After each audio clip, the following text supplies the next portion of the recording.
Welcome, friends, to Crazy Women Country, where women's voices matter. We bring you the greatest female voices in the music industry, from the artists, songwriters, and producers, to managers and executives, and all the women who make the music industry what it is today. Thank you for joining us.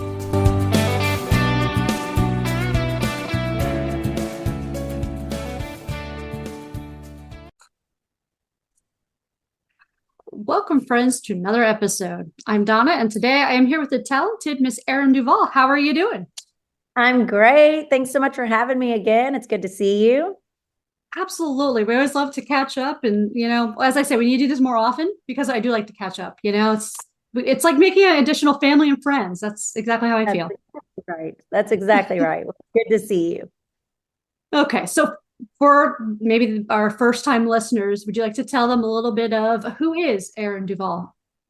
Yeah. So Erin Duvall, she wears many hats on a daily basis. I'm a singer-songwriter. I'm also an entrepreneur, and I'm a single mother of 4 children. So I do a lot of things, and I wear a lot of different hats every single day, but it works for me. It may not work for everybody, but it's kind of what makes me tick, and it makes me who I am. I couldn't imagine you any other way, honestly. Maybe that's because I met you, but I know you a little, but yeah. It works. It's kind of like I thrive in the chaos. Some people don't do well with that, but I'm like, I get more done when I have so much on my plate. And then if I'm going to vacay, I'm going to like straight up vacay. So that's just who I am as a person in a nutshell. I like to wear many hats. It's probably, ADD but it's my superpower and it works for me. And yeah, so that's why I'm here now. Wonderful. So I know since the last time we talked, you had your full-length album released one by one. Tell me a little bit about what the project meant to you. Oh, this project was so incredibly special. So this project was really my re-entrance back into the music industry. I had taken kind of a therapeutic pause to write and have my kids and kind of analyze my life. And I did go through a divorce. It's no secret. It's all over the internet. But I went through a divorce, and it was a really tough period of my life. And so when I went into the album, when I wrote this album, it was all really therapeutic. And my producers would say they could see me healing as I wrote each song. It was a very cathartic process. And this album was the reason I titled it One by One is because all of the relationships in my life, whether it was my children, my friends, my relationship with my family, my relationship with myself, all of those healed me one by one. And the actual true story behind the song One by One is when I moved home and I was going through my divorce, someone once told me that my breakers had been shut off as a coping mechanism because I couldn't feel, right? And I thought that was such a unique way and vision of what I truly was going through at the time. And I loved that. And for whatever reason, it stuck with me through the divorce process. And then I started noticing as I began to heal that those breakers started turning them back on one by one, slowly and in the perfect timing. But then I became fully whole again. And yeah, there's still some things that are some smaller breakers that are still turning on as I continue to evolve and grow and have a better relationship with myself and my friends and my children and so on and so forth. But one by one, they all came back on. And so this whole album is really about that story. And each song you can tell is about one of those relationships. Absolutely. So I'm going to ask the first question, and I love all the songs, mind you, but now I know Glass House seems to be a very popular one. So I just noticed that on play ranking, you see those plays. So in your words, do you feel like that would have been the most popular off this album, or do you think something else would have been? I probably would have said that Walking Country song, though I will say Walking Country song did have a lot of airplay and did well. Yes, though Glass House was always really special to me. There's a lot of piano in Glass House, and I love piano. I think that the way that even when we wrote that song, I just loved the groove of it so much. And it's kind of one of those songs, it's like smiling, but saying to you, it's like the Southern way of saying bless your heart a little bit. And I love my favorite saying. Yeah, right. Well, I mean, we use it a lot. In fact, I just wrote a new song called What You Deserve, and it's there's a whole thing around it that says bless your heart, which is really funny. But um yeah, so Glass House is just I love that song so much because I think the one thing that I realized in my own divorce, people love car crashes and people love like bad things and they love to stop and they love to watch. And I just always would be like, listen, it's not that exciting. And go ahead and talk about it all you want. But I assure you, something else is going to happen in a couple of days. It's going to be more of a car crash scene there, you know. And I just was like, okay, you're sitting here talking, excuse my French, but shit. And your own personal life, maybe not so sticky. And, you know, like it's sticky and dirty too, right? So I just think if I've learned anything in my entire life, it's like you really shouldn't judge anybody unless you've physically walked in their shoes and gone through an exact, you know, resemblance of what they're going through at that time. Otherwise, man, it's just, you know, just be understanding and have grace and lend a hand, be a light. Because if you haven't gone through something tough yet, your time's coming, you know? So, but yeah, Glass House was really fun. It was just kind of a cheeky, um, approach to my own pain, I guess, you know? And Walking Country, that's a great one too. But I will say Girls Weekend. I think we all need Girls Weekend, don't we? Yeah, that song was written for my 7 best friends. There's a group of girls that we travel with every year, and we're all went to the same University of Texas in Austin, and we've all remained friends since college, and it's just fun. Like when we get together, even if we don't get to see each other, but twice a year or whatever, it's like no time's passed. And so that song, they really were there so much for me. And those girls' weekends helped heal me so much. And so I was like, I got to write a song for you girls. This is for you, you know. And that song's been that was a really fun one to do. It's a really fun one to listen to as well. Thanks. So, but are there any off the album that you would say that this one's my baby right now? This is like my favorite today, and not obviously tomorrow. We go this route of saying this is my favorite, but I mean, in this moment, in this spotlight. They're all really special to me. I will say, Love Like Yours, which is a song I wrote for my parents. I wrote it for their 50th wedding anniversary. I got to perform it in front of, there were maybe like 100 people or something that came to a little party that we had done. And it was really a special moment. And I think, you know, having gone through my divorce and getting to watch them, their love is so incredibly special and they choose each other every single day. And so Love Like Yours is really special to me because it means so much, not only to me, but to my children and to my parents. So that one's really special. And then the one I wrote for my kids, So To Be Here, about being a really present parent and through every phase of your life with your kids. Because you go through so many different tunnels. It's kind of like someone said to me, they had like 5-year-old twins. You know, my twins are almost 7. They're like, oh, I'm almost seeing the light at the end of the tunnel. And I'm like, what tunnel, girlfriend? You just moved to a new one.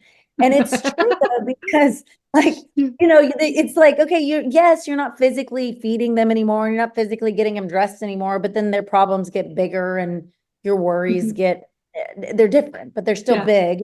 And so I love that song so much because it's like, no matter what we're going through in that moment in time, I'll always be here. And I think being a present parent and knowing those ins and outs and those little idiosyncrasies of your children are so important to their development, but also to mine as a parent. I mean, I'm learning so much about myself as I raise them. And so that song's really special to me. That's a great song. I love how you all the reasons they're all special. Yeah. No, I love it. I love it. And that's, you know, when it comes from your heart and that kind of thing, and any kind of music, any kind of creativity things, it's just, I think it brings such a more intensity to the song itself and the creation, the art, whatever, you know. It's just, there's something about it sometimes when you really take it more personal than just writing about, oh, well, I had this really great idea of this story. Not saying it's not as good, but sometimes it's more personable, more relatable, and just makes you all feel warm and fuzzy. Yeah, and I like to pull from my own experiences because I find that I perform them more authentically. And I think that they feel more meaningful. I'm not saying I haven't written stuff that's not, directly related to me, because I have, but the ones that are the most special are Mhm. tied to something that I've gone through. I will say that when I wrote Wings, that built my wings on the way down. I will never forget, that was a moment where I came in and sat down in front of my producer and I sang just even like maybe the first stanza of the whole thing, the Yeah. first verse. And my producer, Terry Baker, like stopped dead in his tracks and was like, okay, this is real, and like he felt so touched just by it that I knew, okay, I'm on the right track with what I'm doing. Mhm. And he could feel like the pain, but yet the growth. So yeah, I mean, like I said, I could say a special reason for each song, but the one about my kids is probably one of my favorites. And they're genuinely relatable. That's Try. yeah. I did I like your try. expression. It's a new tunnel. I'm like, I'm gonna have to use that now. And every time I see an issue or problem, I usually say, look, this one's not my circus. That is yours. This one here is my 3-ring big top mess, and Uh-huh. I'll take it. And so that's been Yes. my usual, or the rodeo one. Like my rodeo, not my clown, because Uh-huh. there's a clown at the Not rodeo my that circus, not my monkey. Yeah. Yeah. yeah, yeah. So I love those Yeah. little expressions, but I do like the tunnel expression. That was great. I am gonna have to borrow that and I'll have to quote it, be like, yeah. It's true though, because it's like, Mm, okay, you think you're getting through it, and then you're like, mhm. nope, I'm just entering a new one, So, Yes, and yes. maybe it's a little bit Yeah, bigger and maybe it's a little bit more light, but it's still tongue. yeah, So, yeah. It feeds back to the only constant in life is change. So exactly right. yeah. And I will say, So as a child, I didn't do very well with change. And I think in some ways I was forced to go through so much stuff to understand that change is just inevitable. And you've got to be able to kind of mold and move and change if you allow it to let you grow and evolve. It can be a really beautiful thing. absolutely. So I wanted to mention though also Twice the Love Foundation, you had the second annual concert in Yes, February. You want to tell us a little bit about that, or it did. the It was listeners so that may not have? wonderful. Yeah, so Twice Love Foundation's my foundation. We raise money for single parents, both men and women alike, who are, whether they're dealing with divorce, death, or they have chosen to be a single parent. There's a lot that comes with being a single parent, and it takes a village to raise your children when you're alone. And so we raise money for more well-established charities. And right now we're based in Dallas, so that's where our main focus is, but we're looking at expanding to Nashville maybe next, and possibly some other cities. Can't really talk about it. But we benefit a great charity here in Dallas called the Genesis Women's Shelter. And that shelter benefits women, sadly, that are going through domestic abuse, and they are leaving a very tumultuous relationship. And so they become single moms overnight by leaving these situations. And so it provides them shelter and care for battered women and children. So we love Genesis. They are fabulous. What they do is incredible. So this was our second year to work with them. We also work with the AT&T Performing Arts Center in Dallas, which is amazing. We have, I think it's the third biggest arts district in the country here in Dallas, which is awesome. So we love working with them. And yeah, it was called Erin Duvall and Friends. It was twice the love. It was twice the heart because it was the day before Valentine's Day. And we had all these different performers come and join us. So we had some students from South Grand Prairie High School came and sang. They did Seasons of Love with us from Rent. A really dear friend of mine named Chris Martinez. He's an incredible acoustic guitar player out of Austin. Fun fact, his cousin is Manny from Modern Family. And we did Endless Love. And then there's a really amazing B3 organ player from Atlanta named Jaden Arnold. And he's super famous in the gospel world. And he came and he played the entire night with us. And then I have a really incredible band, a very eclectic band, but they're all so recognized on their own, which is really neat. And so it just made for a very, very special night. But yeah, we raised a lot of money for them, and it always feels good. And we're already talking about year 3 and expanding to other cities. So stay tuned. Awesome. Looking forward to it. Let me Yeah, know if there's anything I can do to help, by the way. I will for sure. Would you like to do our 13 crazy questions now? Oh, this is my favorite part. Yes, let's Okay. do that. Well, I'm pretty sure I didn't ask you these questions because, we have to have some new ones. We can't have the same ones. Like you'll be like, I expected that. I think you said where was I burying somebody last time? So did you ask me that? I'm not going to ask you if you're going to bury someone this time. No. It's a little different. Okay. Still some similar, but a little different. A little less chances of getting arrested this time. It's usually the first time I bring everyone in well.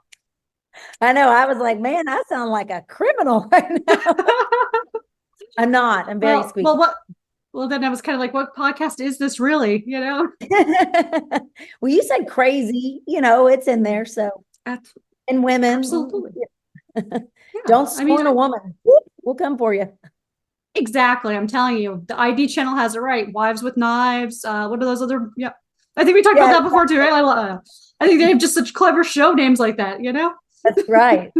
I mean, Kelsey Ballerini, you go down, I'm going down too. I mean, come on. Yeah. I mean, we just have to create all these. I just want to be the person who helps create those names and those song titles. That's it. Like, just pay me for that, and I'll be happy to do that all day long. It's not one word, 1/3. You be just ting, ting, ting. Yep. Oh, so tell me, what is the best excuse you've ever given for being late? Ooh.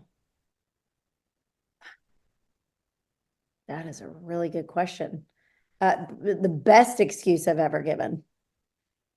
I mean, I blame it on my kids a lot. Not a very good excuse.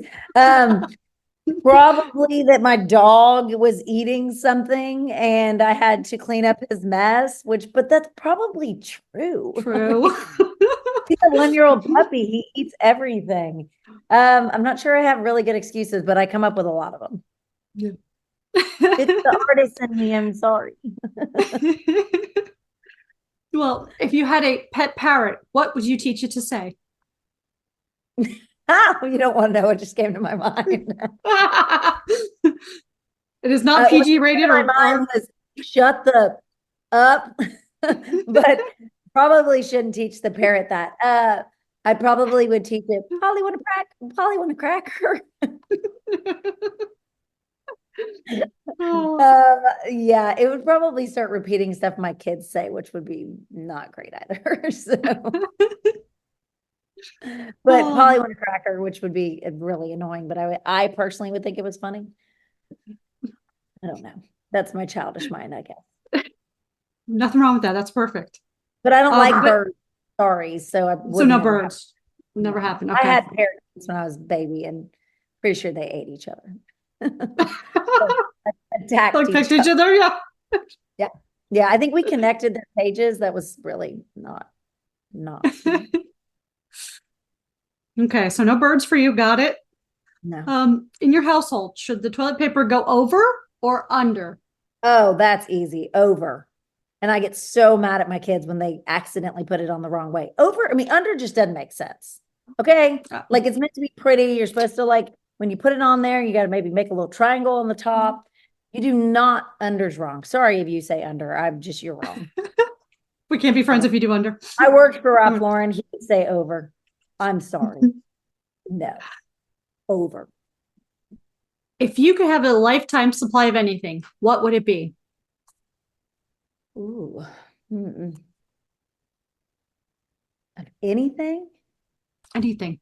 But what am I neglecting? Is there something I don't currently have now?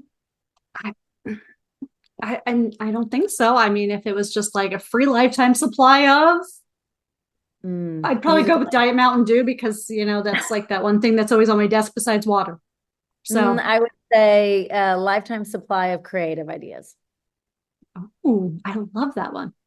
Yeah, because I would be really sad if I woke up one day and I didn't hear sounds the way I hear them, or constantly think of new books to write or new songs to write. I'd be really, really sad. So I would hope to always have creative ideas. Love it. So do you believe in aliens and UFOs? I'm TBD. I mean, I think unicorns? No. I mean, I wish. No, be so unicorns. Unicorns are real. Don't just my daughters tell me they're not. They're so real. They're beautiful. Thank you. I think that there's a lot of evidence that they seem real. I just don't want to think about them Being bothering real. me. If you're a real man, you do you. Just don't come near me. Unless you're like ET and we can be friends, then we cool. But otherwise, nah. I don't know. I'm gonna go with TBD. Okay. If you were elected ruler of the world, who would you want your top advisor to be? Oh Lord. My father, because he is a brilliant,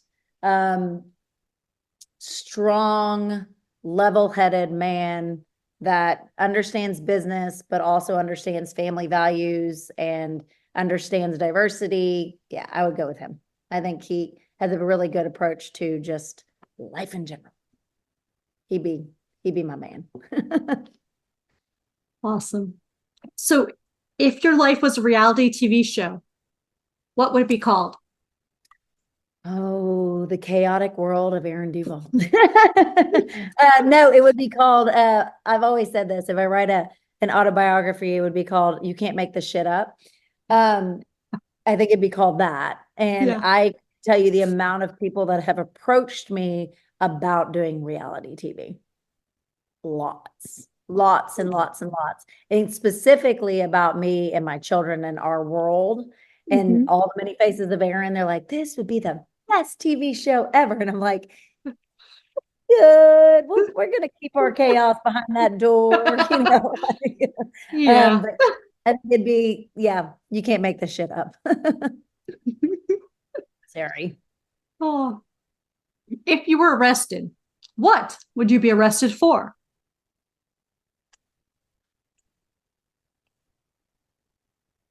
That is a really good question. Probably mouthing off, which I don't do this anymore. But when I was younger, I didn't have much of a filter, and I, have one now. Yay, patience and time. But my younger self would probably have been for mouthing off. Yay. The creative people are not very quiet, okay?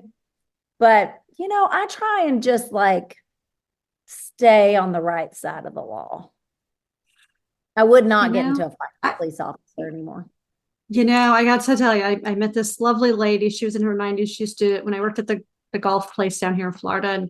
And you know what? She was a Spitfire at like 90 something. She had like 4 or 5 clubs. She's like, I can carry that. I'm like, no, I'm carrying it for you because I chose to today. Not that you can't carry it. I chose to carry it for you. And she's like, Oh, yeah. well, okay, then I will let you put it on the golf cart then. Fine. Sure. Like, That's true. but she's just a little Spitfire thing. And so, I get it. I'm fiery. Yep. The other thing is if somebody like really mess with my kids, like really mess with my kids, yeah. Mama bear baby come breaking out of that. So maybe for that, but just don't mess with my kids. Just be good people. Mess with me all you want, but you mess with my kids, is game over. Yeah. Oh yeah. Tell us something strange in your fridge. Ooh. Strange in my fridge. Oh, my kids love honey butter from Whataburger. So that's not normal unless you're from Texas. So we have a squeezable jar of honey from Whataburger. Most just that's that or ginger. I have a lot of ginger in there. I like a lot of pickles. So there's like okra pickles in there and regular pickles. I'm a salty person, okay? But yeah, that's probably the weirdest things. I'm pretty healthy though, so not anything too strange, I guess. Unless that was a science project on purpose. Yeah, well, my son did make a clay project recently, and I went to walk the dog for, I kid you not, 15 minutes. 15 minutes. So it was not gone very long. And I came back and he had poured so much water into the clay and was patting it. And I came in and every 10 feet, all the way around him, like in a circle, was clay, like in a circular motion in my kitchen. It was great. We're talking windows, walls, cabinets, chairs. Yeah. Like I said, you can't make this shit up. Yep, you can. Definitely not. No. And in 15 minutes. Oh, It's impressive. it is. It is. Yes. I think we need to get that from your kid and just be like, yep, this is how you do it. Everyone, this is how you make a mess for your parents. I'm just kidding. Yeah, I should have filmed it or like, like time lapsed it. Yeah, it would have been great. Tell us one thing on your bucket list. One thing on my bucket list is I really want to go to Australia. I love to travel. I used to live in London for school. I studied abroad when I was in college. On my bucket list is to take my kids over there to see London. So those are kind of, yeah, it would be travel things. Oh, and another thing on my bucket list to debut at the Opry. That's major on my bucket list. So, all right. Well, call me in advance so I can get tickets. I want to be there.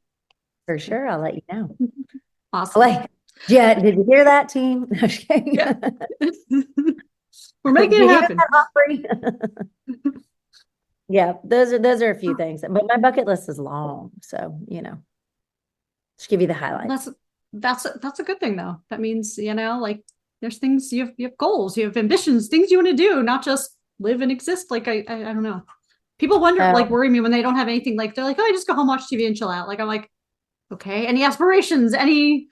Yeah, okay, maybe not. If I don't better myself every day, or if I don't feel like I've made some progress forward. Now, I'm not saying I don't have days where I felt like I went backwards, but I get like, I don't want to say stressed out, but if I don't feel like I've had a really committed day, for my brain, for my body, for my work, like all the different things, then I don't feel like I've had a complete day. And so I don't know, maybe I'm more go-getter than some, but like that, it drives me every single day to push forward and leave something better behind for my kids. So absolutely, I like to work. What can I say? I get it. And I also get the okay, like chilling out for a day and not doing anything. Like I get that. Like, but sometimes you got to pause, and that's like the mental break, right? And the physical break your body needs. But that's just to kind of gear you up to be able to go again. Do something. Yeah, that's how I look at it. Me too. I have people tell me my brain never shuts off and I should calm down a little. I'm like, what? I'm like, there's all this awesome stuff to do in the world and life. And I know. Mine never shuts off. I write songs in my sleep. Literally. I'll wake up at 2. I think I may have told you this, and roll over and record like a melody into my phone. And then I'll send it to my producers. He's like, girl, can you re-record that in the morning? Because we're half asleep. And I'm like, I know, but the idea is there. You got to listen, It's really great. It never shuts off. But like I said, I want an endless supply of creativity. So absolutely. So tell us, what's one good place to go grab some food in Dallas? Oh, I think everybody, if they've never been, should go to Mi Casina in Dallas. There's a couple different locations, but the one in the heart of Dallas by SMU University in a place called Highland Park Village is your go-to spot. It's got a great bar on the top floor, but we have these things called Mambo Taxis. You can only have 2 because 3, no. But they're the best, and the food's great, and it's kind of a staple in Dallas. It's just like where you go after football games or after a long day of sports with your kids, or you want to go have dinner with friends. It's just kind of a classic spot, and it'll hit the spot for that Tex-Mex that you're looking for. Beautiful. I'm glad. So now when next time in the area, I have to make sure I check it out. Well, I'll give you an entire laundry list. My other place would be Les Bilbo Quai, but Les Bilbo Quai is a much fancier, it's like a French restaurant. It originated in Dallas. I mean, it originated in New York, and then they brought it to Dallas. Oh God, it's been over 10 years ago, but it's fabulous. But that's like when you want to get dressed up and go out and have like a real, she night. You can show up in workout clothes at Mi Casina and you're going to be just fine. Awesome. So, both sides of the coin. I promise to hit you up when I'm doing some traveling, and I'm like, if I need places to go, I will absolutely do that. I got you. Because I always like to know good places to go and check out. Born and raised here. I know all the spots. I got you. Okay, so last but not least question. Uh-oh, I'm nervous. No, actually, it's a good one. If you owned a bar, what would you call it?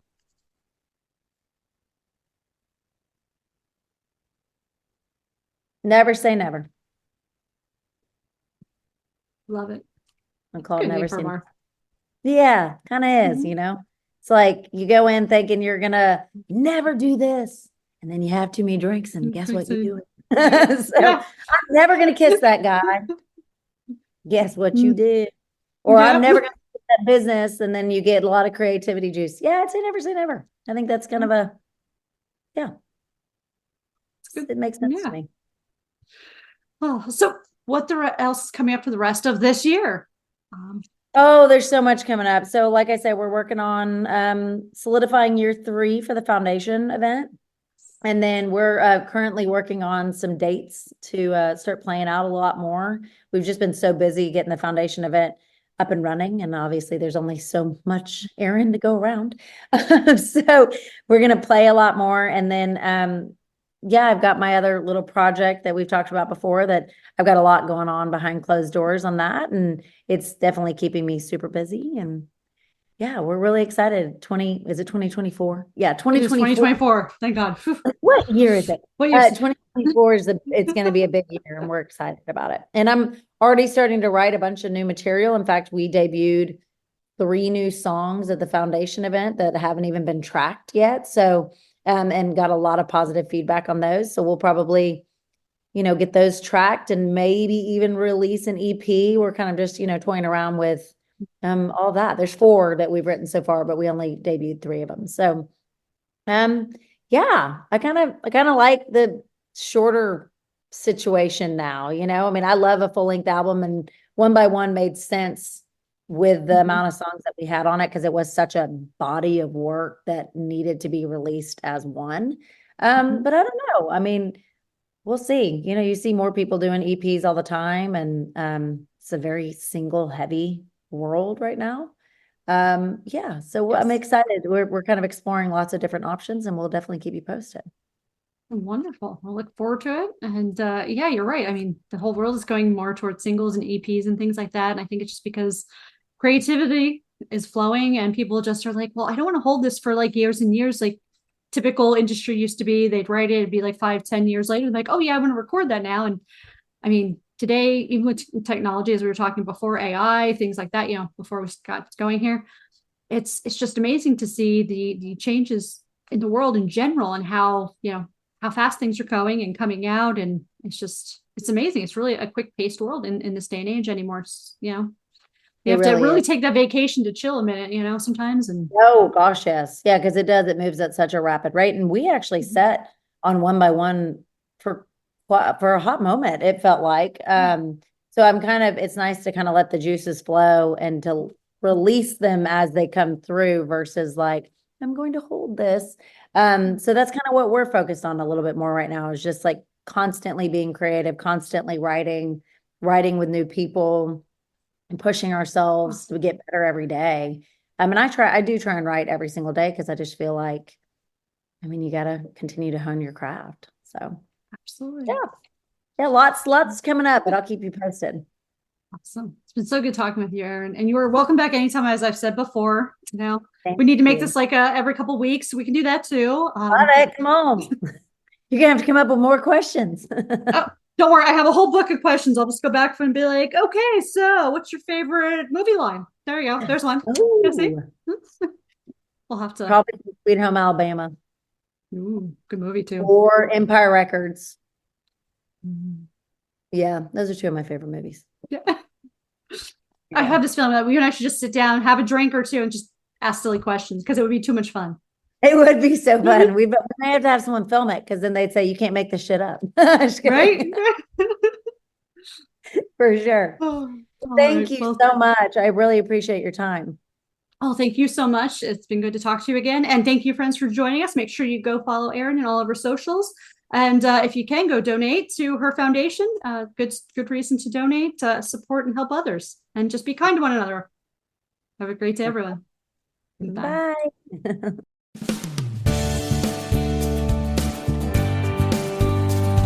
If you enjoyed today's episode of Crazy Women Country, don't forget to give us a thumbs up. Be sure to click the subscribe button for new interviews weekly. And thank you, friends, for joining us today on Crazy Women Country, where women's voices matter.